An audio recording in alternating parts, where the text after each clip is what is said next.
Good morning friends, welcome to Margi Morning. In today's session we are going to discuss some important news from The Hindu, Indian Express and some regional newspapers. तर आजच्या सेशनची सुरुवात करू. सगळ्यात पहिली बातमी आहे GS3 topic आपला जो आहे security challenges and their management in border areas. एक महत्त्वाची घटना जी घडलेली आहे की Indian Chinese troops had a minor face off says army. मग त्या कॉन्टेक्स्टमध्ये नकुलामध्ये झालेले फेस ऑफ नकुला. मग नकुला कुठे आहे तर it is in north Sikkim. तर तिथे क्लॅशेस झालेले आहेत हे आर्मीने एक स्टेटमेंट दिलेलं आहे. मग त्या केसमध्ये एक्झॅक्टली काय इश्यू झालेला आहे तर PLA पीपल्स लिबरेशन आर्मी तर त्यांच्या ट्रूप्सनी इंडियाच्या टेरिटरीमध्ये इंट्रूड करण्याचा प्रयत्न केलेला आहे.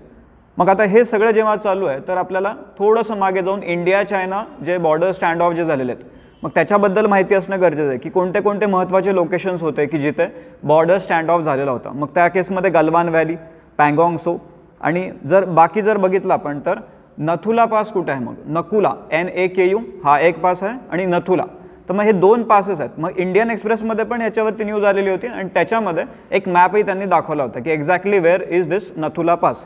मग आता UPSCने ह्याच्यावरती एक क्वेश्चन देखील विचारलेला आहे. UPSC प्रिलिम्स 2006, UPSC मेन्स 2006 त्या केसमध्ये काय विचारलं होतं की नथुला पासमधून ट्रेड कसं जातो त्याच्यावरती एक्सप्लेन करा म्हणून विचारलं होतं. So write about trade through Nathula pass हा क्वेश्चन UPSCने विचारला होता 2006 मध्ये. So this is about first topic. Now moving further पुढचा टॉपिक आपला आहे रिलेटेड टू एल्डरली पर्सन्स. मग आपल्या द हिंदूमध्ये आलेली बातमी आहे. It is counted in this GS2 welfare schemes for vulnerable sections of population. मग आता ह्या सिलेबस टॉपिकच्या अंडर आपण ही न्यूज कव्हर करू शकतो. मग न्यूज काय होती की empowering the elderly with digital literacy becomes important. मग आता डिजिटल लिटरसी आणि एल्डरली पीपल तर ह्या थीमवरती एक पूर्ण न्यूज आलेली आहे आणि it is very much important in the context of privacy. Then मग राईट टू प्रायव्हसी आपला जो फंडामेंटल राईट डिक्लेअर झालेला आहे अंडर आर्टिकल 21 UPSCने त्याच्यावरती प्रश्न देखील विचारला होता. मग आता ह्या कॉन्टेक्स्टमध्ये जर बघितलं काही फॅक्च्युअल डिटेल्स त्यांनी दिल्या होत्या ज्या आपल्याला मेन्स आन्सर रायटिंगमध्ये कामात येऊ शकतात. फॉर एक्झाम्पल पहिली फॅक्ट जी त्यांनी सांगितली होती की 58% of the adult world population owns a smartphone. And striking fact here is it is more commonly owned than radio, TV and even toothbrush. That is the depth of this issue की smartphones जे आहेत ते किती मोठ्या प्रमाणामध्ये लोकांपर्यंत पोहोचलेले आहेत. मग आता हे सगळं सर्वे जो आहे तो कोणी केला होता मग तो it is done by mobile ecosystem forum नावाची एक ऑर्गनायझेशन मोबाईल इकोसिस्टीम फोरम त्यांनी केलेला सर्वे. त्यात काय सांगितलं त्यांनी की जवळपास 58% लोक जे आहेत ते स्मार्टफोन ओन करतात एल्डरली पीपल. आता इंडियाच्या केसमध्ये काय जर म्हटलं जाते की in between 16 and 24 age group 16 ते 24 या एज ग्रुपच्या मध्ये सगळ्यात जास्त आपल्याकडे स्मार्टफोन पेनेट्रेशन झालेलं आहे. मग हे सगळं आपण जेव्हा बघतो तर त्या केसमध्ये डिजिटल लिटरसी आणि त्याच्याशी रिलेटेड गव्हर्नमेंट ऑफ इंडियाचे काय काय स्कीम्स आहेत तर हे आपल्याला बघून घेणं गरजेचं आहे. देन मूव्हिंग फर्दर जे 2-3 दिवसापासून न्यूजमध्ये येते पॉक्सो ॲक्ट. मग त्या केसमध्ये protection of children from sexual offences act. मग ह्याचे प्रोव्हिजन्स काय काय आहेत ते बघणं गरजेचं की एक्झॅक्टली चिल्ड्रन म्हणजे कोण. मग चिल्ड्रन म्हणजे कोण तर किती वर्षापर्यंत याच्यामध्ये चिल्ड्रन काउंट केले जाते. तर हे प्रोव्हिजन्स आपल्याला प्रिलिम्समध्ये विचारले जाऊ शकतात आणि कधी कधी मेन्समध्ये असे स्पेसिफिक लेजिस्लेशन्स आणि त्याच्यावरती क्वेश्चन्स विचारून झालेले आहेत. So you should prepare in that way also. Then moving further पुढची जर बातमी बघितली तर GS2 गव्हर्नन्समध्ये ह्याला आपण काउंट करू शकतो. मग बातमी काय होती it is related to Bihar police circular. मग बिहार पोलीसने एक सर्क्युलर काढले होते की ज्याच्यामध्ये सोशल मीडिया पोस्ट त्यांना कसं रेग्युलेट करता येईल तर त्याच्यावरती ते बातमी होती. मग टायटल काय होतं इट इज आर्टिकल द हिंदूमधलं आर्टिकल होतं की overzealous threat Bihar police circular on social media post reveals low tolerance for criticism. आता हे जेव्हा सगळं होतं आहे की ऑफेन्सिव्ह पोस्ट या नावाखाली काही पोस्टला रेग्युलेट केलं जातं की ऑफेन्सिव्ह पोस्ट. मग त्या केसमध्ये आपल्याला इम्पॉर्टंट रीडिंग काय महत्त्वाचं आहे ह्याच्यामध्ये की section 66A of IT act information technology act section 66A which was struck down by supreme court in 2015. मग आता त्याचं टायटल काय होतं मग त्या सेक्शन 66Aचं punishment for sending offensive messages through communicative services etcetera. मग सेक्शन 66A काय आहे ते आपल्याला बघून घेणं या कॉन्टेक्स्टमध्ये गरजेचं आहे. देन मूव्हिंग फर्दर आता हा जो पॅन्डेमिकचा टाइम चालू आहे तर during this pandemic era you are having a number of terminologies related to COVID-19. मग COVID-19 च्या वेगवेगळ्या टर्मिनॉलॉजीज काय काय आहेत की वॅक्सिनेशन ड्राईव्ह चालू आहे तर मग ड्राय रन आपण आधी बघितलं होतं. Then you are having this term called as R value, ज्याला किंवा आर नॉट म्हणतात, रिप्रोडक्शन व्हॅल्यू. मग आर व्हॅल्यू जी आहे ती 0 असेल तर त्याचा अर्थ काय होतो, 1च्या खाली गेली तर त्याचा अर्थ काय होतो, 1च्या वरती गेली तर त्याचा अर्थ काय होतो. During all this lockdown phase you are having this term as a familiar, की त्याच्यामध्ये आर व्हॅल्यू जी आहे रिप्रोडक्शन व्हॅल्यू, तर त्याच्याबद्दल आपल्याला कंटिन्युअसली न्यूजपेपरमध्ये येत होतं की बॉम्बेची आर व्हॅल्यू 1च्या खाली गेलेली आहे, त्याच्यानंतर मग कोणत्या कोणत्या ठिकाणी आर व्हॅल्यू अजून 1च्या वरती आहे, मग त्याचे इम्प्लिकेशन्स काय काय आहेत, मग अजून किती वेळ हा जो पॅन्डेमिक फेज जो आहे तो कंटिन्यू राहणार आहे. तर ह्या सगळ्या गोष्टी ज्या आहेत त्या throughout the pandemic you are having in newspapers. मग वॅक्सिनेशनबद्दल मग कॉन्ज्युगेट वॅक्सिन काय असते त्याच्याबद्दल आपल्याला माहिती असणं गरजेचं आहे. किंवा मग जे वेगवेगळे इक्विपमेंट्स यूज होत आहेत, फॉर एक्झाम्पल व्हेंटिलेटर्स. मग एक आपण जर बघितलं रुहदार नावाचं एक व्हेंटिलेटर आहे, RUHADAAR, रुहदार. मग हे कोणी बनवलेलं आहे तर IIT बॉम्बे आणि NIT Srinagar, important NIT Srinagar, तर यांनी मिळून बनवलेलं रुहदार नावाचं व्हेंटिलेटर. मग अशा काही टर्मिनॉलॉजीज आहेत ज्या डायरेक्टली आपल्याला प्रिलिम्समध्ये विचारल्या जाऊ शकतात, जे आपण वाचून ठेवणं गरजेचं आहे. And the source again is newspaper. जर आपण पुन्हा एकदा म्हणलं की आपला मार्गी ट्रायंगल जो आहे त्याच्यामध्ये आपण काय म्हणतोय की previous year question papers, then you are having newspaper and then syllabus. तर या 3 गोष्टीला धरून आपण हे सगळं डिस्कशन करतोय. देन मुव्हिंग फर्दर, पुढचं एक आर्टिकल आलेलं होतं, very important one, related to environment, climate change related एक आर्टिकल होतं, ज्याला आपण एक लार्जर लेवलवरती डिस्कस करू शकतो. की टायटल थीम काय होती त्या आर्टिकलची की क्लायमेट चेंज अँड USA. आता रिसेंट जे डिस्कशन्स चालू आहेत की पॅरिस ॲग्रीमेंट रिजॉईन करण्याचा प्लॅन चालू आहे, तर मग त्या केसमध्ये USA अँड क्लायमेट चेंज ह्या कॉन्टेक्स्टमध्ये आपण जर बघितलं तर काय काय गोष्टी झालेल्या आहेत. तर 1957मध्ये सगळ्यात पहिलं त्यांनी दिलेलं होतं, 1957 the US national academy of sciences, US national academy of sciences त्यांनी एक रिपोर्ट काढला होता रिलेटेड टू क्लायमेटॉलॉजी, ज्याच्यामध्ये त्यांनी कन्झम्पशन ऑफ फॉसिल फ्युअल आणि त्याचे काय काय इम्प्लिकेशन्स होऊ शकतात ह्याच्याबद्दल त्यांनी माहिती सांगितली होती त्या रिपोर्टमध्ये. आणि हे सगळे स्टडी जे आहे ती एका ठिकाणी झाली होती, त्या प्लेसचं नावही दिलेलं आहे त्यांनी की फॉसिल फ्युअलवरची स्टडी कुठे झाली होती, तर मॉना लोआ, जे हवाईचं मॉना लोआ जे व्हॉल्कॅनिक माउंटेन आहे, तर तिथे झालेली ही स्टडी होती. देन 1965 पुढे जर आपण बघितलं USA अँड क्लायमेट चेंज, 1965 अजून एक रिपोर्ट आला होता, restoring on quality of our environment. मग त्याच्यामध्ये carbon dioxide, rising concentration of carbon dioxide त्याच्याबद्दल चर्चा केली गेली होती की एक्झॅक्टली काय सोर्सेस आहेत CO2चे आणि त्याला आपल्याला कसं टॅकल करता येईल. Then 1970s, through out the 1970s एक महत्त्वाची घटना जी झाली होती ओपेक ऑइल एम्बार्गो. मग जेव्हा हा ऑइल एम्बार्गो लागलेला आहे त्यानंतर एक नवीन टर्म जी डेव्हलप झाली होती त्याला म्हटलं गेलं पेट्रो डॉलर. मग पेट्रो डॉलर्स जेव्हा आलेले आहेत त्या केसमध्ये again there is boost to fossil fuel industry, fossil fuel इंडस्ट्रीला बूस्ट मिळालेला आहे आणि मग त्याचे क्लायमेट चेंजवरती काय काय इम्प्लिकेशन्स आहेत ते आपल्याला बघणं गरजेचं आहे. Then in 1988 you are having this IPCC, intergovernmental panel on climate change, ते एस्टॅब्लिश झालेलं आहे. Then 1992 you are having United Nations framework convention on climate change, Rio earth समिटमध्ये जे बनलेलं होतं. तर ह्या सगळ्या गोष्टी ज्या आहेत त्या क्लायमेट चेंज रिलेटेड आपल्याला इथं दिसत आहेत की जे ह्या आर्टिकलमध्ये त्यांनी मेन्शन केलेल्या आहेत. मग ह्या कॉन्टेक्स्टमध्ये जर आपण बघितलं तर एक लार्जर लेवलवरती क्लायमेट चेंज निगोसिएशन्स कसे कसे होत आहेत, United nation framework convention on climate change. मग त्याच्यामध्ये आपण जर बघितलं वेगवेगळ्या COP होतात, कॉन्फरन्स ऑफ पार्टीज, तर त्या COPsमध्ये काय काय आउटकम्स येत आहेत. आता स्पेसिफिकली जर म्हटलं तर मोमेंटम फॉर चेंज नावाचा एक क्वेश्चन आला होता 2018मध्ये. म्हणजे हे सगळे जे निगोसिएशन्स होत आहेत त्याच्यामध्ये काय काय अशा गोष्टी आहेत की ज्या एक आउटकम म्हणून आपण बघतोय आणि ते डायरेक्टली UPSC विचारतंय, तर त्या आपल्याला प्रिपेअर करून ठेवणं गरजेचं आहे. देन मुव्हिंग फर्दर, पुढचा टॉपिक आहे आता जो बजेटचा जो आता रिलीज होणार आहे, तर मग त्या केसमध्ये GS3 गव्हर्नमेंट बजेटिंग आणि बजेटवरती वेगवेगळ्या डायमेन्शननी आर्टिकल्स आता येत आहेत न्यूजपेपरमध्ये. तर आता इथं जर बघितलं तर टायटल काय होतं या आर्टिकलचं, budgeting in a time of crisis, budgeting in a time of crisis, Keynesian economics offer guideline for preparing the budget. मग आता त्या केसमध्ये एक आपल्याला मेन्समध्ये आन्सर रायटिंगसाठी एक फॉडर मटेरियल इथं मिळतं आहे की पॉल क्रुगमॅन प्रिन्सिपल, की बजेट बनवताना काय काय प्रिन्सिपल असे असले पाहिजे. तर पॉल क्रुगमॅन प्रिन्सिपल, मग त्याच्यातलं पहिला प्रिन्सिपल त्यांनी काय सांगितलं होतं, to not doubt the power of government to help, that government can help आणि you should not doubt that power. नंतर मग तिसरं जे आहे, दुसरा पॉईंट आहे to not be obsessed with dept, to not be obsessed with डेप्ट.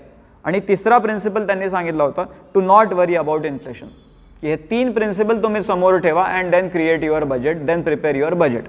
मग आता त्या केसमध्ये बजेटचे काय काय एक्सपेक्टेशन्स आहेत, मग या बजेटमधून काय काय आपल्याला एक्सपेक्टेशन असणार आहेत की आता कोविड क्रायसिस आणि त्याच्यानंतर येणारं बजेट. मग त्या केसमध्ये जर बघितलं तर एक पूर्ण डिटेल आर्टिकल आहे इंडियन एक्सप्रेसमध्ये, त्याच्यामध्ये डायरेक्टली कोणत्या कोणत्या सेक्टरमधून किती किती अमाऊंट एक्सपेक्टेड आहे आणि कोणत्या कोणत्या नवीन स्कीम्स इंट्रोड्यूस केले जाणं एक्सपेक्टेड आहे, तर त्याच्याबद्दल चर्चा झालेली आहे इंडियन एक्सप्रेसच्या आर्टिकलमध्ये. बजेट एक्सपेक्टेशन्स द हिंदूमध्ये पण ह्या गोष्टी येतात आणि इंडियन एक्सप्रेसमध्ये पण ह्या गोष्टी येतात. मग त्या केसमध्ये काही फॅक्च्युअल डिटेल्स आपल्याला माहिती असणं गरजेचं आहे की बजेट आहे आणि त्याच्या रिलेटेड फॅक्च्युअल डिटेल्स. मग बजेटचं कॉन्स्टिट्यूशनमध्ये कुठे प्रोव्हिजन आलेलं आहे, ॲन्युअल फायनान्शियल स्टेटमेंट आर्टिकल 112. त्याच्यानंतर मग नॅशनल इन्फ्रास्ट्रक्चर पाईपलाईन, त्या आर्टिकलमध्ये त्याचंही मेन्शन झालेलं आहे की 111 लाख करोड तेवढी investment by 2025 national infrastructure pipeline. Then मागच्या बजेटचं जर म्हटलं तर विवाद से विश्वास नावाची एक स्कीम आलेली आहे. तर अशा बजेट थ्रू आलेल्या स्कीम्स आणि त्याच्यानंतर मग त्याचे पुढे काय काय इम्प्लिकेशन्स होत आहेत, तर हे आपल्याला बघणं गरजेचं आहे. प्रिलिम्ससाठी आणि मेन्ससाठी दोन्ही बाजूनी ते आपल्याला कामाचं ठरणार आहे. देन मुव्हिंग फर्दर, पुढची बातमी द हिंदू आपण बघतोय. तर पुढची बातमी आहे अनसेफ ॲट होम. एक बॉक्स आला होता, जो डेटा बॉक्स जो असतो द हिंदूमध्ये. मग त्याच्यामध्ये आपण कोणत्या सिलेबस टॉपिकच्या अंडर याला काउंट करू शकतो, दिस इज रिलेटेड टू वुमेन. मग आपण इथे जर बघितलं की welfare schemes for vulnerable sections of population, मग त्याच्यामध्ये आपण ही न्यूज कव्हर करू शकतो अनसेफ ॲट होम. मग इथे जे आहे ते national commission for women, very important institution, national commission for women. मग त्यांनी जो डेटा दिलेला आहे त्याच्याबद्दल हे बोलत आहेत. मग complaint received by NCW, national commission for women, regarding crime against women reached 6 years high in 2020. म्हणजे 6 वर्षामध्ये एवढे कधी झालेले नव्हते, तेवढे 2020मध्ये कंप्लेंट्स आलेले आहेत. आणि त्याच्यापैकी 70% कंप्लेंट अशा आहेत, 70% of those complaints these are related to physical or psychological violence at home and that is the gravity of this issue. आणि हे तर म्हणजे एक अप्पर लेअर दिसतोय आपल्याला. आणि त्याच्यामध्ये जर बघितलं पुढची फॅक्ट अजून स्ट्रायकिंग आहे की 86% of Indian women who experience domestic violence do not sick help. म्हणजे त्या रेकॉर्डच होत नाही आहेत त्या कंप्लेंट. आणि मग हे सगळं जेव्हा होतं तर आपल्याला मग आपलं लेजिस्लेटिव्ह सेटअप काय आहे मग रिलेटेड टू वुमेन. मग त्या केसमध्ये इम्पॉर्टंट रिडिंग्समध्ये आपण हे बघू शकतो की डोमेस्टिक व्हायलन्स ॲक्ट, मेन्समध्ये विचारून झालेले क्वेश्चन्स आहेत की डोमेस्टिक व्हायलन्स ॲक्ट त्याचे प्रोव्हिजन्स काय काय आहेत, किंवा मग prevention of sexual harassment at workplace act, मग त्याचे काय काय प्रोव्हिजन्स आहेत. अजून गव्हर्नमेंटच्या काय काय स्कीम्स आहेत, for example she box is there. मग हे जे आहे ते आपल्याला बघणं गरजेचं आहे. आणि apart from that national commission for women याच्याबद्दलच्या काही फॅक्च्युअल डिटेल्स आपल्याला बघून ठेवणं गरजेचं आहे. मग हे का बरं गरजेचं आहे फॅक्च्युअल डिटेल्स, कारण त्याच्यावरती एक क्रिटिकल ॲनालिसिस बेस्ड क्वेश्चन आपल्याला मेन्समध्ये विचारून झालेला आहे. Then when you talk about the previous year question, मग UPSC 2019 रिसेंटली 2019च्या मेन्समधला क्वेश्चन होता. क्वेश्चन काय होता, what are the continued challenges for women in India against time and space. काय काय चॅलेंजेस आहेत against time and space. 15 marker question होता UPSC 2019मध्ये. UPSC 2017 मेन्सला नॅशनल कमिशन फॉर वुमेन आणि त्याच्यामध्ये त्याचं काय काय रोल आहे, काय काय रिस्पॉन्सिबिलिटीज आहेत आणि त्याची ॲबिलिटी जी आहे ती खरंच तेवढी वर्दी आहे का अजून काही इम्प्रूव्हमेंट करण्याची गरज आहे. तर असा एक क्रिटिकल क्वेश्चन जो आहे तो नॅशनल कमिशन फॉर वुमेनवरती 2017च्या मेन्समध्ये विचारून झालेला आहे. देन मुव्हिंग फर्दर, पुढचा जर टॉपिक आपण बघितला something related to security, GS3 security challenges and their management in border areas. मग सिक्युरिटी चॅलेंजेस जेव्हा आपण हा टॉपिक बघतो तर त्या केसमध्ये आपल्याला आपले बॉर्डर एरियाज जे आहेत मग तिथे काय काय सिक्युरिटी चॅलेंजेस आहेत, इंडिया चायना असेल, इंडिया बांगलादेश आहे, इंडिया म्यानमार आहे, इंडिया नेपाळ आहे, तर तिथे काय काय सिक्युरिटी चॅलेंजेस आहेत त्याच्याबद्दल आपल्याला बघणं गरजेचं आहे. At the same time what kind of weaponry system we are having and this news is related to those weaponry system. मग त्याच्यामध्ये new design centre opens at Kalam missile complex. मग कलाम मिसाईल कॉम्प्लेक्स हे कुठं आहे मग त्या केसमध्ये त्यांनी सांगितलं की integrated weapon system design center, त्या सेंटरचं नाव दिलेलं आहे integrated weapon system design center. हे कुठे आहे तर DRDOच्या doctor APJ Abdul Kalam missile complex इथे आहे, जे हैदराबादमध्ये लोकेटेड आहे. तर तिथे असलेलं हे सेंटर आहे. मग आता हे जेव्हा आपण बघतो तर त्या केसमध्ये डायरेक्टली आपल्याला प्रश्न पडला पाहिजे की मिसाईल कोणत्या कोणत्या आहेत, मग what are the different types of missiles. मग क्रूज मिसाईल काय असते, त्याच्यानंतर बॅलिस्टिक मिसाईल काय असते, मग त्याची ट्रॅजेक्टरीज कशा कशा प्रकारच्या आहेत, तर ते आपल्याला बघणं गरजेचं आहे. मग आता हे जे सेंटर आहे, जे डिझाईन सेंटर बनलेलं आहे, मग त्याच्यामध्ये काय फोकस एरिया राहिला आहे तर सरफेस टू एअर आणि बॅलिस्टिक मिसाईल डेव्हलपमेंटवरती त्यांचा फोकस आहे. आणि मग Wien you talk about missiles, मग इंडियामध्ये कोणत्या कोणत्या मिसाईल्स आहेत, मग अग्नी मिसाईल आहे, शौर्य मिसाईल आहे, पृथ्वी मिसाईल आहे, मग त्याचे काय काय फीचर्स आहेत, किती रेंजपर्यंत आपण टार्गेटला शूट करू शकतो.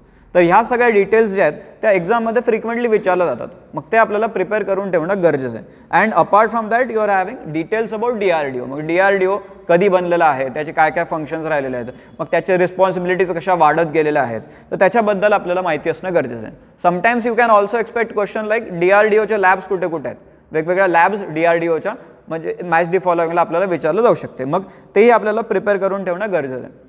देन सम मायनर पॉईंट, मग त्याच्यामध्ये जर आपण बघितलं की 50 इयर्स अगो 100 इयर्स अगो हे जे पॉईंट्स येतात, मग त्याच्यामध्ये जर बघितलं आपण तर DMKचं आलेलं होतं. DMK जी पॉलिटिकल पार्टी आहे, मग त्यांची काय काय हिस्ट्री राहिलेली आहे की कशा प्रकारे ती पार्टी जी आहे ती इव्हॉल्व्ह होत गेलेली आहे, त्याच्यामध्ये कसे वेगवेगळे फॅक्शन्स क्रिएट होत गेलेले आहेत, मग त्याची हिस्ट्री आपल्याला बघणं गरजेचं आहे. ॲट दी सेम टाईम अजून एक जी न्यूज आली होती 100 इयर्स अगोमध्ये की फॅमाईन्स इन चायनामध्ये 1921मध्ये आलेला फॅमाईन, आणि मग त्या कॉन्टेक्स्टमध्ये आपण जर बघितलं की आपल्या हिस्ट्रीमध्ये कसे कसे फॅमाईन्स आलेले आहेत, मग त्याचे गव्हर्नमेंट रिॲक्शन्स काय काय राहिलेले आहेत, की कॉलोनियल एरामध्ये पण मग कशा प्रकारे त्याचे गव्हर्नमेंट रिॲक्शन्स राहिलेले आहेत, फॅमाईन्स हिस्ट्री. मग त्याच्यानंतर अजून महत्त्वाची जर छोटी बीट बघितली तर स्टेट इलेक्शन कमिशन त्याचे काय काय फीचर्स आहेत, constitutional provisions, various mandates of state election commission, ते आपल्याला बघणं गरजेचं आहे. देन मुव्हिंग फर्दर, पुढची जर बातमी बघितली जी प्रत्येक न्यूजपेपरमध्ये आलेली आहे की जे आपल्याला प्रिलिम्ससाठी कामात ठरू शकतं आणि एसएसाठी पण ते कामात ठरू शकते. मग आता वेगवेगळे जे अवॉर्ड्स जे आता अनाऊन्स झालेले की पद्मा अवॉर्ड्स, मग त्यामध्ये पद्मविभूषण असेल, पद्मभूषण आहे, पद्मश्री आहे, मग हे जे अवॉर्ड्स आहेत मग त्यांच्याबद्दल आपल्याला माहिती असणं गरजेचं आहे. मग माहिती कशी की नुसते फॅक्च्युअल डिटेल आहे का, तर नाही, तर त्या केसमध्ये आपल्याला हे बघायचं आहे की वेगवेगळ्या रिजनमध्ये कशा प्रकारे आता पद्मा अवॉर्ड्स दिले गेलेले, की पद्मश्री आसाममध्ये कसा दिला गेला, मग कोणाला दिला गेला, कोणत्या फील्डमध्ये, आसाममध्ये तो दिला गेलेला आहे. मग आणि ओव्हरऑल जर बघितलं आपण तर पद्मविभूषण जे एकदम वरची जी न्यूज राहिलेली आहे की पद्मविभूषण तर कोणाला आहे, शिंजो ॲबे, मग ते फॉर्मर जॅपनीज प्राईम मिनिस्टर, मग त्यांना मिळालेला पद्मविभूषण अवॉर्ड. मग ते आपण कोणत्या लेवलला बघितलं पाहिजे की इंडिया जपानचे इंटरनॅशनल रिलेशन्स कसे आहेत, मग बुलेट ट्रेनपासून ते अजून काय काय डेव्हलपमेंट झालेलं आहे. तर मग इंडिया जपान इंटरनॅशनल रिलेशन्स की ज्याच्यावरती UPSCमध्ये आधीही क्वेश्चन विचारून झालेला आहे. मग बाकीचे अवॉर्ड जर बघितले तर महावीर चक्र अवॉर्ड दिला गेलेला आहे, मग वीर चक्र आहे, कीर्ती चक्र आहे, शौर्य चक्र आहे. मग हे वेगवेगळे अवॉर्ड्स जे दिले जातात त्याचं काय क्रायटेरिया, कोणत्या क्रायटेरियावरती ते दिले जात आहेत, मग त्याच्याबद्दल आपल्याला माहिती असणं गरजेचं आहे की different kind of awards and the criteria which is applied for these awards. मग आता महावीर चक्र यावेळेस कोणाला मिळालेलं आहे तर कोलोनेल B. संतोष बाबू, पोस्ट्युमस अवॉर्ड दिला गेलेला आहे. And he was having it's contribution in operation snow leopard, की जून 2020मध्ये गलवानमध्ये झालेलं जे ऑपरेशन होतं, ऑपरेशन स्नो लेपर्ड, मग त्या केसमध्ये महावीर चक्र अवॉर्ड त्यांना दिला गेलेला आहे. मग त्यानंतर अजून त्यांनी काय सांगितलं की जवळपास 900च्या वरती over 900 police CAPF staff will get medals, की वेगवेगळ्या फोर्सेसना कसं त्यांचं कॉन्ट्रीब्युशन रेकग्नाइज केलं जातं आहे त्याच्याबद्दल आपल्याला इथं दिसतं. मग आपल्याला डायरेक्ट टॉपिक आहे, सिलेबस टॉपिक आहे की various security forces and their mandate. मग त्या केसमध्ये CAPF, CRPF, देन BSF, हे वेगवेगळे ITBP आहे, तर हे वेगवेगळे सिक्युरिटी फोर्सेस आणि त्यांचं काय मॅन्डेट आहे तर ते आपल्याला बघणं गरजेचं आहे. आता जर आपण ह्याला जर कुठे कुठे ट्रॅक करू शकतो, सिलेबसमध्ये प्रिलिम्सला विचारले जाऊ शकतात question, at the same time you can expect एक एसेमध्ये पण आपल्याला विचारलं जाऊ शकतं. मग आता इथे जर बघितलं तर प्रिलिम्समध्ये आधी क्वेश्चन आले आहेत की भारतरत्न अवॉर्ड कोणाकोणाला मिळालेला आहे त्याच्यावरती क्वेश्चन्स आहेत. त्याच्यानंतर मग सगळ्यात पहिली lady actress, first lady actress to receive Padma Shri award, first lady actress कोण होती. त्याच्यानंतर मग भारतरत्न अवॉर्ड 4 ऑप्शन दिले जातील, 4 नावं दिले जातील आणि खालीलपैकी कोणाला भारतरत्न अवॉर्ड मिळालेला नाही आहे. तर अशा प्रकारचे फॅक्च्युअल क्वेश्चन्स प्रिलिम्समध्ये विचारून झालेले आहेत. 1998 आहे, 2002 आहे, 2004 आहे, ते वेगवेगळ्या ठिकाणी विचारून झालेले आहेत. When you talk about mains then India Japan is important. मग mains 2013, mains 2019, recently mains 2019 India जपानच्या इंटरनॅशनल रिलेशनवरती क्रिटिकल ॲनालिसिसचे क्वेश्चन विचारून झालेले आहेत. मग आपण जर हे बघितलं की आधी आपण बघत होतो की इंडिया चायना असेल किंवा मग इंडिया जपान आहे, इंडिया नेपाळ आहे, आता पुढे जर आपण बघितलं इंडिया ऑस्ट्रेलियाबद्दल येणार आहे, तर हे वेगवेगळे आपले कंट्रीज जे आहेत की ज्यांच्यासोबत आपले महत्त्वाचे इंटरनॅशनल रिलेशन्स आहेत, तर त्यांच्याबद्दल आपण ॲटलिस्ट एका पानाची एक नोट तयार करून ठेवणं गरजेचं आहे. Because directly they will ask you questions आणि त्याचे रिफ्लेक्शन्स तुम्हाला न्यूजपेपरमध्ये दिसतील. मुव्हिंग फर्दर, पुढचा जर टॉपिक बघितला तर GS3मध्ये inclusive growth and related issue या टॉपिकच्या खाली एक न्यूज आलेली आहे. मग न्यूज आहे related to Oxfam report. Oxfam important organisation, Oxfam international, त्यांचा एक रिपोर्ट आला. रिपोर्टचं नाव काय होतं, जो प्रिलिम्समध्ये डायरेक्ट क्वेश्चन बनतो की inequality virus report. Inequality virus report हा कोणाचा आहे, ऑक्सफॅमचा आहे. तर मग वर्ल्ड इकॉनॉमिक फोरमचं डॅवॉसमध्ये जी मीटिंग होती, डॅवॉस स्वित्झर्लंड, प्रिलिम्सचा क्वेश्चन आहे की वर्ल्ड इकॉनॉमिक फोरमची मीटिंग कुठे होती दरवेळेस, तर डॅवॉसमध्ये होती. तर वर्ल्ड इकॉनॉमिक फोरमच्या मीटिंगच्या पहिल्या दिवशी हा रिपोर्ट रिलीज केला गेला होता. मग रिपोर्टमध्ये काय सांगितलं गेलेलं आहे की बिलियनियर्स वेल्थ रोज 35% ड्युरिंग लॉकडाऊन. ते वेल्थ जी आहे ती वाढलेली आहे. मग आता त्या रिपोर्टने काय सांगितलं की तुम्ही वेल्थ टॅक्स लावा. मग एवढी वेल्थ जर वाढते तर वेल्थ टॅक्स तुम्ही लावला पाहिजे आणि एक स्पेशल सेस तुम्ही क्रिएट करा 4% वरती, कोविड-19 सेस. तर हे असे काही त्या रिपोर्टमध्ये रिकमेंडेशन दिले गेले. And specifically with related to India, Mukesh अंबानींचं त्यांनी सांगितलं की Mukesh Ambani richest in India and Asia, की लॉकडाऊनच्या काळामध्ये, पॅन्डेमिकच्या काळामध्ये दर तासाला 90 करोड रुपये त्यांची अर्निंग होती. And Wien you talk about common Indian people during that time, तर 24% people earned ₹3,000 per month during that same time. मग हे जेव्हा होतं तर इन्कम इनइक्वालिटी समोर येतं की इन्कम इनइक्वालिटीचा इश्यू जो आहे. आणि मग ह्या रिपोर्टमध्ये बाकीचे फाइंडिंग्स जर बघितलं पण की ॲक्सेस टू रिसोर्सेस कसे डिस्पॅरेट होत चाललेले आहेत. मग ॲक्सेस टू रिसोर्सेसमध्ये त्यांनी काय फॅक्ट दिलेली आहे की only 6% of poorest 20% have access to non-shared sources of improved sanitation, and sanitation is at the core of this pandemic. Sanitation is at the core. मग आता तो एक महत्त्वाचा मुद्दा आहे. आणि त्याच्यानंतर वुमेन रिलेटेड एक फॅक्ट या रिपोर्टमध्ये आली होती की unemployment of women increase by 15% during lockdown. मग ह्या अशा सगळ्या ज्या गोष्टी आहेत की ज्या इन्क्लुझिव्ह ग्रोथचे इश्यूज आपल्याला दाखवत आहेत की कशा प्रकारे इन्कम इनइक्वालिटीचा आपल्या समोर इश्यू इथं दिसतोय आपल्याला. मग आता ह्याच्यामध्ये जर बघितलं तर UPSC 2017 मेन्सला क्वेश्चन आलेला आहे silent features of inclusive growth. आणि त्याच्यानंतर मग आपण प्रिलिम्समध्ये हा क्वेश्चन आलेला आहे आधी की वर्ल्ड इकॉनॉमिक फोरम आणि त्याची मीटिंग कुठे होती, तर डॅवॉसमध्ये ती मीटिंग होती. मग त्याच्यावरती क्वेश्चन प्रिलिम्सला विचारून झालेला आहे. मुव्हिंग फर्दर, द हिंदू आपण बघतोय, GS2 health issues related to development and management. तर ह्या सिलेबस टॉपिकच्या अंडर आपण एक न्यूज बघू शकतो की सेंट्रल गव्हर्नमेंट, मग त्या केसमध्ये सेंट्रल गव्हर्नमेंटमध्ये कोणती मिनिस्ट्री, तर ministry of woman and child development. या मिनिस्ट्रीने काही गाईडलाईन्स काढलेले आहेत. मग guidelines related to severe acute malnutrition, SAM. मग त्याच्याशी रिलेटेड या गाईडलाईन्स आहेत. मग सेंटर्स प्रिस्क्रिप्शन, टायटल काय होतं, centres prescription for SAM include yoga, herbs etcetera. मग आता ते प्रिस्क्रिप्शन काय होतं की तुम्हाला जर ह्या अशा डिसिजेसला टॅकल करायचं आहे, सिव्हिअर अक्यूट मॅलन्यूट्रिशन SAM, मग ह्याला जर तुम्हाला टॅकल करायचं तर मग काय प्रकारचं तुमचं प्रिस्क्रिप्शन असलं पाहिजे की काय तुमचा वे ऑफ ॲक्शन असला पाहिजे. मग त्या केसमध्ये त्यांनी काय काय सांगितलं, you should have access to AYUSH centres. Then दुसरं त्यांनी सांगितलं योगा, तिसरं आहे मेडिसिनल हर्ब्स आणि चौथं आहे इंडिजिनस ट्रॅडिशनल प्रॅक्टिसेस. मग इंडिजिनस ट्रॅडिशनल प्रॅक्टिसेस म्हणल्यावरती आयुर्वेदासमोर येतं. मग ह्या सगळ्या गोष्टी ज्या आहेत त्या as a solution government is providing related to severe acute malnutrition. मग ह्या गाईडलाईन्स कोणी काढलेल्या आहेत, ministry of woman and child development या मिनिस्ट्रीने काढलेल्या आहेत त्या गाईडलाईन्स. मग लोकल लेवलवरती त्या गाईडलाईन्स पोहोचवल्या गेलेल्या आहेत की या गाईडलाईन्स सेंट्रल गव्हर्नमेंट स्टेट गव्हर्नमेंटला देणार आणि स्टेट गव्हर्नमेंट डिस्ट्रिक्ट लेवलला ते पोहोचवणार. मग डिस्ट्रिक्ट लेवलला जर पोहोचणार असतील गाईडलाईन्स तर मग कुठे पोहोचणार त्या, तर डिस्ट्रिक्ट न्यूट्रिशन कमिटी. मग ह्याचे काय काय रिस्पॉन्सिबिलिटीज आहेत मग ते आपल्याला बघणं गरजेचं आहे. District nutrition committee. And other than this when you talk about malnutrition, दरवेळेस एक शब्द जो समोर येतो that is nothing but hidden hunger, की you are having food but you are not getting appropriate nutritions, that is nothing but hidden hunger. मग ह्या सगळ्या गोष्टी ज्या आहेत या आपल्याला ह्या न्यूजच्या अनुषंगाने बघणं गरजेचं आहे. देन मुव्हिंग फर्दर, पुढचा टॉपिक आहे GS2 features of Indian constitution. National voters day झालेला आहे आणि त्या केसमध्ये ही न्यूज आलेली होती. मग प्रेसिडेंटनी स्टेटमेंट केलेलं आहे की respect right to vote, exercise franchise sincerely. President of इंडियाचं स्टेटमेंट आलेलं आहे. मग त्या केसमध्ये आपण जर बघितलं तर नेहमी एक हॅशटॅग चालवला गेलेला आहे की एपिक. मग त्या केसमध्ये एपिक म्हणजे काय, एपिक म्हणजे काय असते, इलेक्टर फोटो आयडेंटिटी कार्ड. आणि त्याचं डिजिटल व्हर्जन लॉन्च केलेलं आहे की आता तुम्ही मोबाईलवर तुम्ही तुमचं जे वोटर आयडेंटिटी कार्ड आहे ते तुम्ही घेऊ शकता. मग ई एपिक त्याचं नाव आहे की digital version of इलेक्टर photo identity card. मग हे आता रिलीज केले जाणार आहेत. मग ते जेव्हा आपण बघतो तर त्या केसमध्ये इलेक्शन कमिशन आर्टिकल 324 मग त्याच्याबद्दलच्या डिटेल्स आपल्याला बघणं गरजेचं आहे की काय फंक्शन्स आहेत, काय रिस्पॉन्सिबिलिटीज आहेत. And then current chief election commissioner Sunil Arora त्यांच्याबद्दल आपल्याला माहिती असणं गरजेचं आहे. अँड प्रिव्हियस इयर क्वेश्चन जर बघितलं मग ह्याच्यामध्ये continuously they are asking questions की write short note on functions and responsibilities of election commission.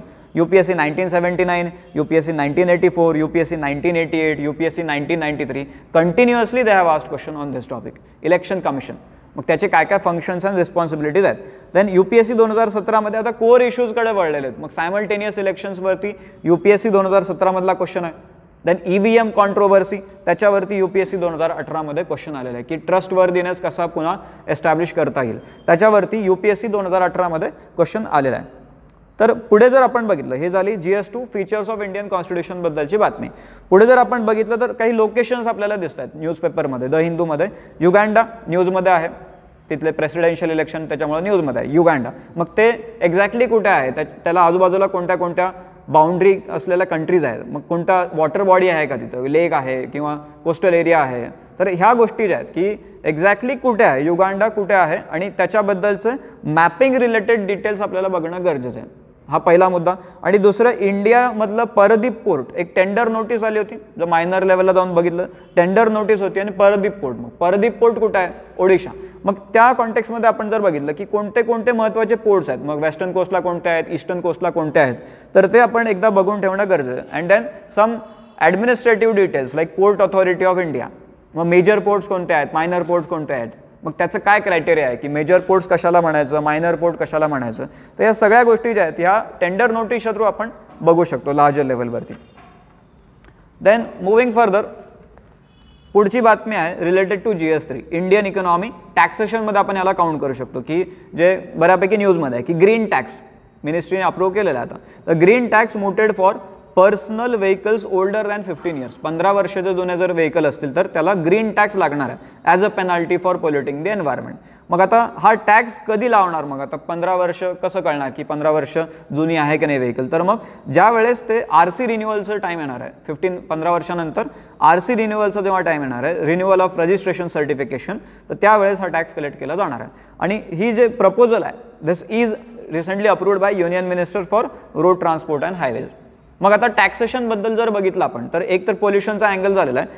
मग दुसरा जो आपण अँगल जर बघितला की क्वेश्चन्स कसे आलेले आहेत की basic related to taxation. Then मग आपण जर UPSC 1999चा क्वेश्चन बघितला टॉबिन टॅक्सवरती क्वेश्चन आहे की what is meaning of this Tobin tax. त्याच्यानंतर UPSC 2013 मध्ये what is the rationale for introducing GST in India. 2020 मध्ये पण GST वरती मेन्सला क्वेश्चन आलेला आहे. त्यानंतर UPSC 2018 मध्ये long term capital gains tax budgetary provision, मग त्याच्यामधला क्वेश्चन UPSC 2018 मध्ये आलेला आहे. सो टॅक्सेशन वेगवेगळ्या प्रकारचे टॅक्सेस त्याच्यावरती रुटीनली UPSC मेन्समध्ये क्वेश्चन विचारले जातात. देन मुव्हिंग फर्दर, पुढची जर बीट बघितली GS3 Indian economy and issues related to planning. मग बातमी काय होती, RBIने स्टेटमेंट दिलेलं आहे की open to digital version of fiat currency. मग फियाट करन्सी म्हणजे एक्झॅक्टली काय असते, what is the meaning of fiat currency, आपल्याला प्रिलिम्समध्ये विचारलं जाऊ शकते. And why this is important, because increasing popularity of virtual currencies in various parts of the world. Virtual currencies वेगवेगळ्या जगाच्या पार्ट्समध्ये कशा प्रकारे डेव्हलप होत आहेत. मग त्या केसमध्ये RBI काय म्हणते की open to digital version of fiat currency.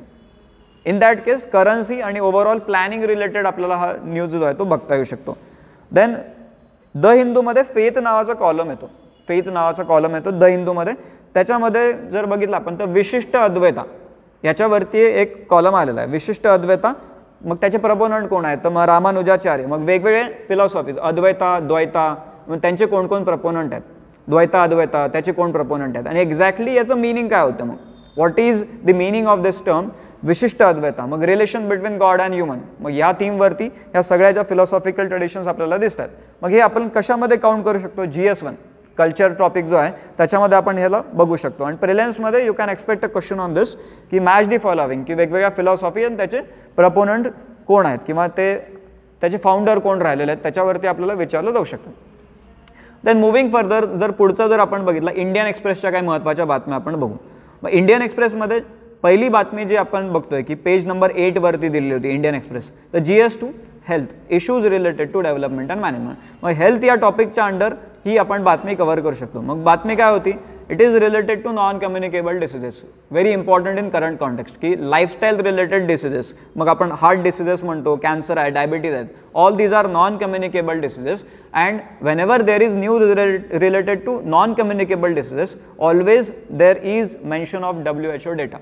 मग वर्ल्ड हेल्थ ऑर्गनायझेशनचा डेटा आपल्याला दरवेळेस दिसणार की, आणि you can imagine how critical this is. मग फॅक्ट जर आपण बघितली की non communicable diseases account for 63% of total deaths in India. 63% of total deaths in India are due to non communicable diseases like heart diseases, cancer, diabetes etcetera. मग आता ही news जी आली होती, ICMRचा सर्वे आहे, ICMRने सर्वे केला होता, national non communicable diseases monitoring survey. मग या सर्वेच्या अंडर त्यांनी काय सांगितलं की over 40% adults have more than 3 risk factors for non communicable diseases. मग रिस्क फॅक्टर कोणते असतात मग नॉन कम्युनिकेबल डिसीजेसमध्ये, तर टोबॅको यूज पहिला महत्त्वाचा फॅक्टर आहे, inadequate intake of fruits or vegetables, तिसरा फॅक्टर आहे insufficient physical activity, then high blood pressure. हे काय महत्त्वाचे रिस्क फॅक्टर्स आहेत की जे नॉन कम्युनिकेबल डिसीजेसला प्रमोट करू शकतात. मग आता जेव्हा आपण इथं हा जो मुद्दा बघितला की insufficient physical activity, in that context you should have knowledge about some important government schemes. Then मग फिट इंडिया कॅम्पेन आहे आपलं, फिट इंडिया कॅम्पेन, मग त्याच्याबद्दल आपल्याला माहिती असणं गरजेचं आहे. देन मुव्हिंग फर्दर, पुढची जर न्यूज बघितली इंडियन एक्सप्रेसमध्ये पेज नंबर 17 वरती आली होती, GS3 मध्ये आपण याला काउंट करू शकतो, Indian economy and issues related to growth. मग न्यूज काय होती, युनायटेड नेशनचा डेटा आलेला आहे, UN, united nation conference on trade and development, important organisation. तर UNCTAD त्यांनी एक रिपोर्ट काढलेला आहे, investment trend monitor, investment trend monitor. आणि त्या रिपोर्टमध्ये त्यांनी FDI रिलेटेड काय इन्फॉर्मेशन सांगितले की FDI inflow fall in major economies, major इकॉनॉमीजमध्ये FDI इन्फ्लो कमी झालेला आहे, but exception India and China. त्याच्यामध्ये इंडिया आणि चायनाचे एक्सेप्शन सांगितलं की फॉर एक्झाम्पल इंडियाचं त्यांनी डाटा इथं दिला होता की FDI investment in India increase by 13% in 2020. 13% तो FDI वाढलेला आहे. आणि ग्लोबल लेवलवरती जर बघितलं, इट कोलॅप्स बाय 42% इन 2020. मग हे FDI बद्दल जर आपण बघितलं तर UPSC फ्रिक्वेंटली क्वेश्चन विचारते मेन्समध्ये. UPSC 2014चा जर क्वेश्चन बघितला की FDI in defence sector, FDI in defence sector 12.5 मार्काला UPSC 2014 मध्ये प्रश्न आहे. 2016 मध्ये जर बघितलं तर need for FDI for the development of Indian economy. मग काय जस्टिफाय करा त्याला की कसं FDI गरजेचं आहे, तर हे क्वेश्चन विचारून झालेले आहेत UPSC 2014 आणि 2016 मध्ये. जर आपण एकदम मायनर लेवलवरती जर बघितलं इंडियन एक्सप्रेसमध्ये तर एक ॲड आली होती ब्लू नाईल रिव्हरवरती, ती ॲड आहे ब्लू नाईल या नावाने ती ॲड आली होती की पेज नंबर 2 इंडियन एक्सप्रेस त्याच्यामध्ये ॲड होती. मग ब्लू नाईल रिव्हर कुठे आहे एक्झॅक्टली, ब्लू नाईल नावाची एक नदी आहे, मग ती कुठे आहे, मग व्हाईट नाईल, ब्लू नाईल. त्याच्यानंतर इजिप्तमध्ये नाईल रिव्हर आपल्याला माहिती आहे. मग त्या दोन नद्या कुठे मिळतात, मग blue Nile river and white Nile river. मग त्याच्याबद्दल आपल्याला फ्रिक्वेंटली क्वेश्चन विचारून झाले. मग खार्तूम नावाची जागा आहे सुडानमधली, मग तिथं त्या दोन नद्या मीट होत आहेत. मग ब्लू नाईल रिव्हर हे मॅप लोकेशनमध्ये आपल्याला गरजेचं आहे. त्याच्यानंतर दिल्ली रिलेटेड आलं होतं की इट इज पॉसिबल की हर्ड इम्युनिटी आलेली आहे. मग herd immunity related to covid जे आपण टर्म्स आधी डिस्कस करत होतो, मग हर्ड इम्युनिटी एक्झॅक्टली काय आहे, what is meaning of this herd immunity, that you should know. त्याच्यानंतर इंडियन एक्सप्रेसमध्ये एक मोठं एक पूर्ण पेज ॲडव्हर्टाईज आलेली आहे इंडिया ऑस्ट्रेलिया रिलेशनवरती. मग इंडिया ऑस्ट्रेलिया रिलेशन, मग Indian students going in Australia for education. त्यानंतर इंडिया ऑस्ट्रेलिया, मग ऑस्ट्रेलियामधले टुरिझम सेक्टर्स कोणते कोणते आहेत, टुरिझम प्लेसेस कोणत्या कोणत्या आहेत, for example great barrier reef is there क्वीन्सलँडमधलं. मग इंडिया ऑस्ट्रेलिया गव्हर्नमेंट लेवलवरती कशा प्रकारे इंटरनॅशनल रिलेशन्स आहेत. अँड देन आता रिसेंटली जर म्हटलं तर गाभा तुम्हाला माहिती आहे की क्रिकेटबद्दल जे न्यूज आलेली आहे.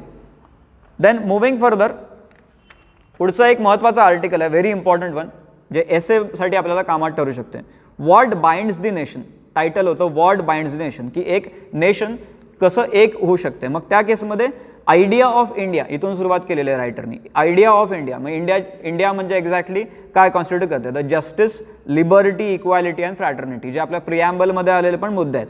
मग आता जेव्हा आपण जस्टिस, लिबर्टी, इक्वॅलिटी अँड फ्रॅटर्निटीबद्दल बोलतोय तर आपल्या एन्शंट एरामध्ये काय काय गोष्टी आलेल्या आहेत अशा. मग एन्शंट कॉन्सेप्ट ऑफ बंधुता, एन्शंट कॉन्टेक्स्ट ऑफ बंधुता. त्याच्यानंतर अशोकाचं त्यांनी रेफरन्स दिलं की वेन यू राईट एसे, तर त्या केसमध्ये तुम्हाला असे एक्झाम्पल हँडी ठरू शकतील. मग seventh rock edict of Ashoka, त्याच्यामध्ये त्यांनी काय सांगितलं होतं, all religions reside everywhere, all religions reside everywhere.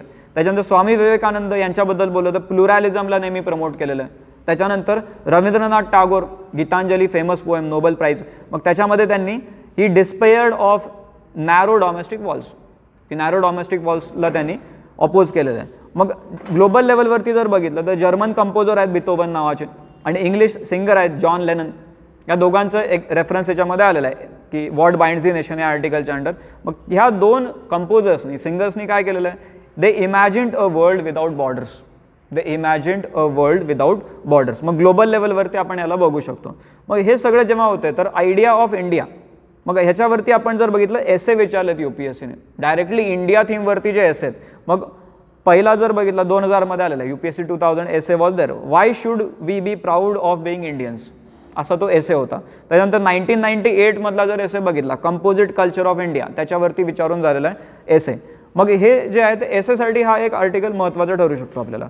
Then पुढची न्यूज जी आहे GS3 मध्ये आपण याला काउंट करू शकतो, science and technology developments and applications, ह्या सिलेबस टॉपिकच्या अंडर ही न्यूज आपण बघू शकतो. इंट्रानॅशनल वॅक्सिन, रिसेंटली आपण बघतोय की vaccination drive is going on, आणि मग इंट्रानॅशनल वॅक्सिन मग एक्झॅक्टली एक काय की नॉर्मल आपण जे म्हणतो की इंजेक्शन दिलं जाते, मग इंट्रानॅशनल वॅक्सिन म्हणजे एक्झॅक्टली काय होते. तर मग त्यांनी सांगितलं की ते सोल्युशन जे आहे की वॅक्सिनचं जे सोल्युशन आहे, the solution is squirted or spread into the nostrils and inhaled instead of injecting it.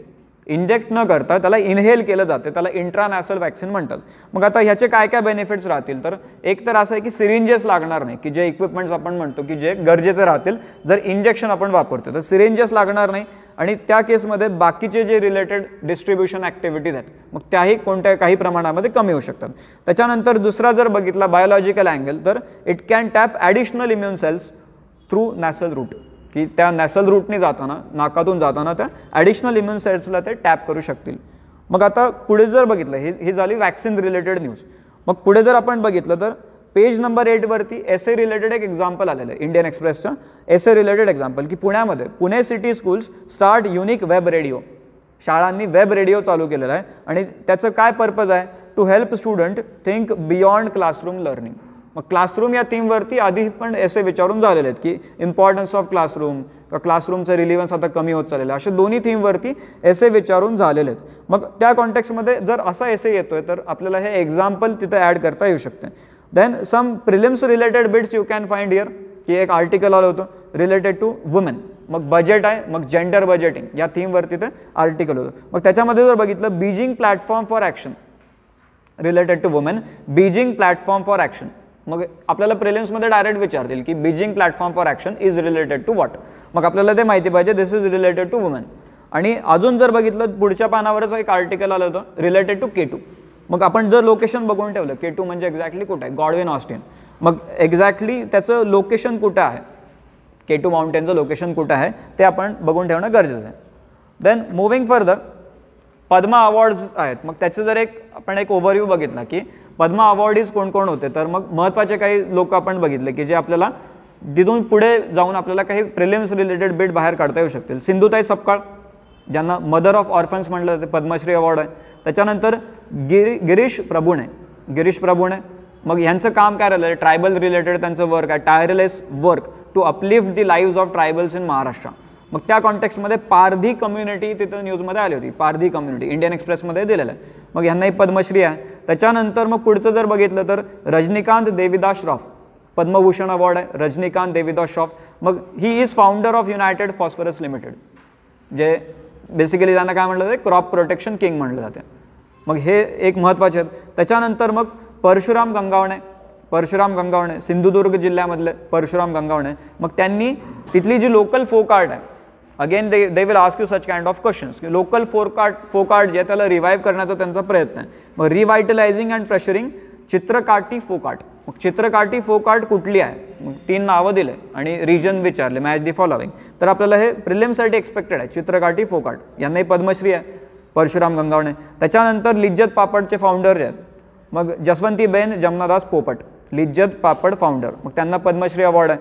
मग हे जे आहे ते आपण एसेमध्ये किंवा आपलं वुमन रिलेटेड क्वेश्चन आलं त्याच्यामध्ये आपण ह्याला ॲड करू शकतो. त्याच्यानंतर जर बघितलं छत्तीसगडमधलं एक फोक डान्स फॉर्म आहे पंथी नावाचा फोक डान्स फॉर्म आहे छत्तीसगडमधला, तर त्याला प्रमोट करणारे राधेश्याम बारले छत्तीसगडमधले, त्यांना पद्मश्री अवॉर्ड आहे. त्याच्यानंतर मग दुलारी देवी बिहारमधल्या रिनोन्ड मिथिला पेंटर, त्यांनाही पद्मश्री आहे. मग मिथिला मधुबनी पेंटिंग, मग त्या कॉन्टेक्स्टमध्ये जर एक फोक पेंटिंग्स इन इंडिया एका पेजवरती आपण तयार करून ठेवलं तर ते एक हँडी राहू शकेल. And Wien you talk about this years Padma awards, तर आपल्याला दिसतं की रिजनल व्हेरिएशन्स बऱ्यापैकी आहेत. मग आर्ट फॉर्म्स जर बघितले, स्पेसिफिकली आर्ट फॉर्म, तर मणिपुरी आर्ट, त्याच्यानंतर JNK मधली आर्ट फॉर्म, आसाममधली आर्ट फॉर्म, तर ह्या वेगवेगळ्या थीमवरती पद्मा अवॉर्ड्स दिले गेलेले आहेत वेगवेगळ्या लोकांना. मग हे जे आहेत मणिपूरमध्ये कशा प्रकारचे आर्ट फॉर्म्स आहेत किंवा मग वेगवेगळ्या भागामध्ये नॉर्थ ईस्ट, ओव्हरऑल नॉर्थ ईस्टमध्ये कशा प्रकारचे आर्ट फॉर्म्स आहेत, तर ते आपण बघून ठेवणं गरजेचं आहे. देन मुव्हिंग फर्दर, पुढची जर बातमी होईल लोकसत्ता आणि महाराष्ट्र टाइम्स, ह्या दोन पेपर्समधून जर बघितलं तर रिजनल लेवलवरती एक ऑर्गनायझेशनचं नाव आलं होतं, the depressed classes mission society of India. The depressed classes mission society of India 18 October 1906 याची स्थापना झालेली आहे. मग कोणी स्थापना केली होती? महर्षी विठ्ठल रामजी शिंदे, पुण्यामध्ये नानापेठ येथे त्यांनी ही सोसायटी स्थापन केली होती. मग आता त्याचं एम काय होतं? दलितांचा उद्धार हाच आमचा ध्यास, हे त्याचं एम होतं. मग आता आपल्याला प्रिलिम्समध्ये असे क्वेश्चन विचारून झालेले आहेत की वेगवेगळे ऑर्गनायझेशन आणि त्याचे फाउंडर्स कोण कोण आहेत. मग त्या कॉन्टेक्स्टमध्ये ही जी बातमी आहे ती आपल्याला महत्त्वाची आहे. तर ह्या झाल्या आजच्या भागामधल्या काही महत्त्वाच्या बातम्या from the Hindu, Indian express and some regional newspapers. पुढच्या आपल्या काही सेशन्समध्ये आपण अशाच काही बातम्या पुन्हा कंटिन्यू करू. थँक्यू.